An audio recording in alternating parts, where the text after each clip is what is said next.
നമസ്കാരം, ദീപിക ന്യൂസിലേക്ക് സ്വാഗതം. പ്രധാന വാർത്തകൾ. ഇറാന്റെ ആണവ പദ്ധതിയുമായി ബന്ധപ്പെട്ട പ്രധാന ശാസ്ത്രജ്ഞരെ ഇസ്രായേൽ വ്യോമാക്രമണത്തിലൂടെ വധിച്ചതായി പ്രധാനമന്ത്രി ബെഞ്ചമിൻ നെതന്യാഹു വെളിപ്പെടുത്തി. വെള്ളിയാഴ്ച പുറത്തുവിട്ട പ്രസ്താവനയിലാണ് ഇറാന്റെ ആണവശേഷി തകർക്കുന്നതിനായി നടത്തിയ നിർണായക നീക്കത്തെക്കുറിച്ച് അദ്ദേഹം വെളിപ്പെടുത്തിയത്. ഇറാന്റെ ആണവ ഗവേഷണ കേന്ദ്രങ്ങൾക്ക് നേരെ നടത്തിയ ആക്രമണത്തിൽ പ്രമുഖ ശാസ്ത്രജ്ഞർ കൊല്ലപ്പെട്ടതായി നെതന്യാഹു അവകാശപ്പെട്ടു. ഇസ്രായേലിന് സുരക്ഷയ്ക്ക് ഭീഷണിയാകുന്ന ഇറാന്റെ നീക്കങ്ങളെ തടയാൻ ഏതറ്റം വരെയും പോകുമെന്ന മുന്നറിയിപ്പും നെതന്യാഹു നൽകി. ഈ നീക്കം ഇറാന്റെ ആണവായുധ മോഹങ്ങൾക്ക് വലിയ തിരിച്ചടിയാകുമെന്ന് ഇസ്രായേൽ വിലയിരുത്തുന്നു. വർഷങ്ങളായി ഇറാൻ രഹസ്യമായി വികസിപ്പിക്കുന്ന ആണവ സംവിധാനങ്ങളെ ലക്ഷ്യം വെച്ചാണ് ആക്രമണം നടന്നത്. ഇറാന്റെ പുതിയ പരമാധികാരിയായ മുജ്തബ ഖമേനി ചുമതലയേറ്റതിന് തൊട്ട് പിന്നാലെയാണ് ഇസ്രായേലിന്റെ വെളിപ്പെടുത്തൽ. ഇറാന്റെ പുതിയ പരമാധികാരിയായി ചുമതലയേറ്റ മുജ്തബ ഖമേനിയെ പരിഹസിച്ചും കടുത്ത മുന്നറിയിപ്പ് നൽകിയും ഇസ്രായേൽ പ്രധാനമന്ത്രി ബെഞ്ചമിൻ നെതന്യാഹു. ഇറാൻ മുൻ പരമാധികാരി ആയത്തുള്ള അലി ഖമേനിയുടെ മകനായ മുജ്തബ വെറുമൊരു പാവ മാത്രമാണെന്ന് നെതന്യാഹു പരിഹസിച്ചു. പുതിയ ഭരണാധികാരിക്ക് ലൈഫ് ഇൻഷുറൻസ് പോളിസി ഒന്നുമില്ല എന്നായിരുന്നു നെതന്യാഹുവിന്റെ വിവാദപരമായ പരാമർശം. ഇസ്രായേലിനെതിരെയുള്ള നീക്കങ്ങൾ തുടർന്നാൽ കനത്ത പ്രത്യാഘാതങ്ങൾ നേരിടേണ്ടി വരുമെന്ന ഭീഷണിയും നെതന്യാഹു മുന്നോട്ട് വയ്ക്കുന്നുണ്ട്. ഇസ്രായേലിന്റെ ആക്രമണങ്ങളിൽ മുജ്തബ ഖമേനിക്ക് ഗുരുതര പരിക്കേറ്റെന്നും സ്ഥിരീകരിക്കാത്ത റിപ്പോർട്ടുകളുണ്ട്. ഗൾഫ് രാജ്യങ്ങളിലെ വിമാനത്താവളങ്ങൾ അടക്കം ലക്ഷ്യമിട്ട് ഇറാൻ ആക്രമണം കടുപ്പിക്കുന്ന പശ്ചാത്തലത്തിൽ വിമാന സർവീസുകൾ വീണ്ടും കുറയുന്നു. കൊച്ചി നെടുമ്പാശ്ശേരി വിമാനത്താവളത്തിൽ നിന്ന് ഗൾഫ് രാജ്യങ്ങളിലേക്ക് 31 സർവീസുകൾ മാത്രമാണ് ഇന്ന് ഷെഡ്യൂൾ ചെയ്തിരിക്കുന്നത്. 50 സർവീസുകളാണ് ഇന്ന് റദ്ദ് ചെയ്തത്. കൊച്ചിയിൽ നിന്ന് ദോഹയിലേക്കും കുവൈറ്റിലേക്കും സർവീസ് നടക്കില്ല. 9 സർവീസുകളും റദ്ദ് ചെയ്തു. ദോഹയിൽ നിന്ന് കൊച്ചിയിലേക്കുള്ള 6 സർവീസുകളും റദ്ദാക്കി. എന്നാൽ ഖത്തർ എയർവേസിന്റെ ഒരു വിമാനം വൈകിട്ട് 5:40 കൊച്ചിയിലെത്തും.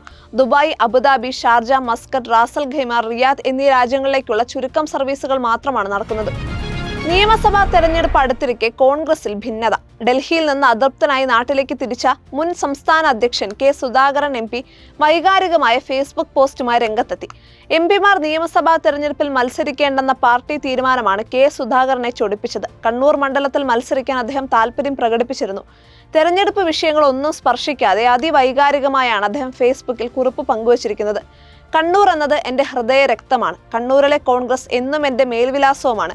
കല്ലിൽ നിന്നും, കത്തിയിൽ നിന്നും, അരിവാളിൽ നിന്നും, ബോംബിൽ നിന്നും തള്ളക്കോഴി കുഞ്ഞുങ്ങളെ ചിറകിനടിയിൽ സംരക്ഷിക്കുന്നത് പോലെ ഞാൻ മുന്നിൽ നിന്ന് പൊരുതി സംരക്ഷിച്ച എൻ്റെ സഹോദരരെ കമ്മ്യൂണിസ്റ്റ് കാബാലികർ ഉപദ്രവിക്കുന്നത് കണ്ടു നിൽക്കാൻ എനിക്ക് ഒരിക്കലും സാധിക്കില്ലെന്നും അദ്ദേഹം കുറിച്ചു. സുധാകരനെ അനുനയിപ്പിക്കാനുള്ള ശ്രമം പാർട്ടി ആരംഭിച്ചിട്ടുണ്ട്. രാഹുൽ ഗാന്ധിയുമായുള്ള കൂടിക്കാഴ്ചയ്ക്ക് അദ്ദേഹത്തെ വീണ്ടും ഡൽഹിക്ക് വിളിപ്പിച്ചിട്ടുണ്ട്.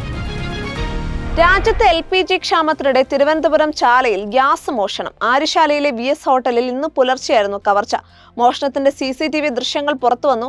സംഭവത്തിൽ പോർട്ട് പോലീസിന് പരാതി നൽകിയിട്ടുണ്ട്. വെള്ള നിറത്തിലുള്ള ചാക്കുമായി എത്തിയ മോഷ്ടാവ് ഹോട്ടലിലെത്തി ആദ്യം ഫ്യൂസ് ഊരി, ശേഷം ചാക്ക് കൊണ്ട് തലമറിച്ച് കയ്യിലുണ്ടായിരുന്ന ടോർച്ചുമായി ഹോട്ടലിനകമെല്ലാം പരിശോധിച്ചു. പിന്നാലെ അടുക്കളയിൽ കയറി ഗ്യാസ് കുറ്റി എടുത്തുകൊണ്ടു പോകുന്നതാണ് ദൃശ്യത്തിലുള്ളത്. LPG പ്രതിസന്ധിയിൽ കൊച്ചി നഗരത്തിലെ ഹോസ്റ്റലുകളുടെ പ്രവർത്തനങ്ങളും താളം തെറ്റുന്നു. പാചകവാതക സിലിണ്ടർ ക്ഷാമം ഹോസ്റ്റലുകളുടെ നടത്തിപ്പിനെയും ബാധിച്ചിരിക്കുകയാണ്. 1-2 ദിവസങ്ങളിലേക്കുള്ള ഗ്യാസ് സിലിണ്ടറുകൾ മാത്രമാണ് മിക്ക ഹോസ്റ്റലുകളിലും ശേഷിച്ചിരിക്കുന്നത്. സിലിണ്ടർ ലഭിക്കാൻ ദിവസങ്ങളോളം കാലതാമസം എടുക്കുന്നത് ഹോസ്റ്റലുകളെ അടച്ചുപൂട്ടലിലേക്ക് അടുപ്പിക്കുകയാണ്.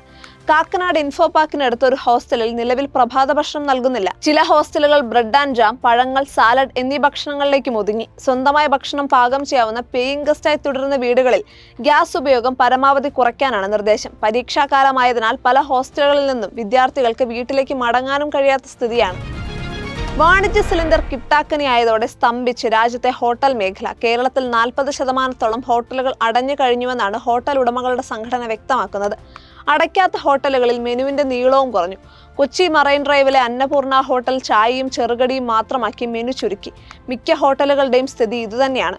വാണിജ്യ സിലിണ്ടർ ഇന്നു മുതൽ വിതരണം ചെയ്യുമെന്ന് കേന്ദ്രം അറിയിച്ചെങ്കിലും നേരത്തെ നൽകിയിരുന്നതിന്റെ 1/5 വിതരണം മാത്രമാണ് ഉണ്ടാവുക.